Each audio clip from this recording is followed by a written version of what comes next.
Hi, myself Dr. G. Dharanidharan. In this video series, we're going to see about the design aspects of chain drive system. Uh, Comparatively, flat belt and V belt, the chain drive is a good drive system. Generally, it's a flexible. It also absorbs the shocks and vibrations.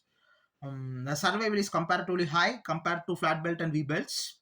At the same time, the chain drive is cost-wise is not economic compared to flat belts and V-belt, but comparatively gear drive, the chain drive is better. Another the beauty of chain drive system is it's applicable for shorter as well as longer distance. This is the uh, beauty of chain drive system. Next thing, the chain drive system. Generally, what is the physical arrangement of chain drives?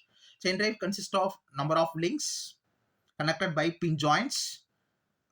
In between, we have a rollers. This is generally a chain drive. Most of the drive system in the two wheelers are chain drive system,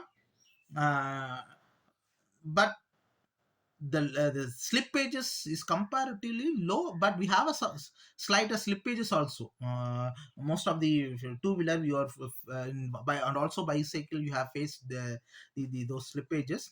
Suppose if you maintain the proper tension in a tight side as well as slack side, means you can overcome those difficulties.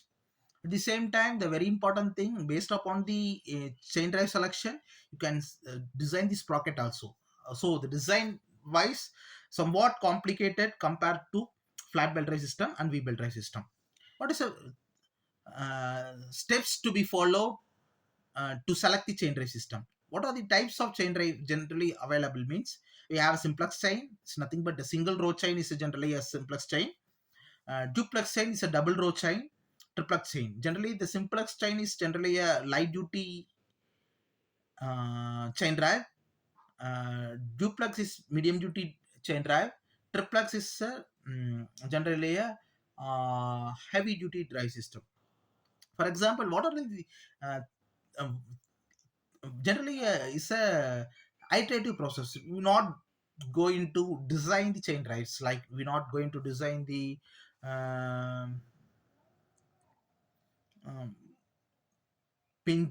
Not we're not going to design the thickness of pin, rollers, joints, and all. uh, Almost we're going to select the right chain for the specific application. Right chains is in the sense, for example, based upon the pitch, what are the standard pitch available means 12 mm, 15 mm, 18 mm pitches are available. 12 mm, almost if a center distance is given in the problem, means based on the approximation method, we're going to define the mid pitch distance. Based upon the mid pitch distance, we're going to select either simplex chain or duplex chain or triplex chain. uh, First we want to calculate the braking. For selector chain, we're going to define the braking load first. Next to that, first we want to calculate the working braking load. Working braking load, we have a defined formula available based on the power, based upon the different surface factor. First we want to calculate. Next we want to check with the selector chain braking load. Suppose the working braking load should be lesser than the uh, defined braking load, means your chain selection is right. The 40 percentage, your selection is right. Next to that, we're going to check with factor of safety. For recommended pitch and recommended velocity, we have a defined service factor is given in the PSC design data book tabulation. uh,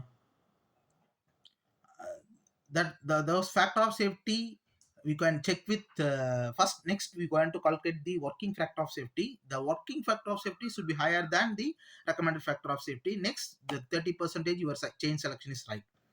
Next, last and final selection is we're going to check with bearing stress. Your bearing stress should be lesser than the working bearing stress, means your chain selection is almost over. You can apply those chain drives in this suitable application. This is the some design aspect of chain drive system. Thank you.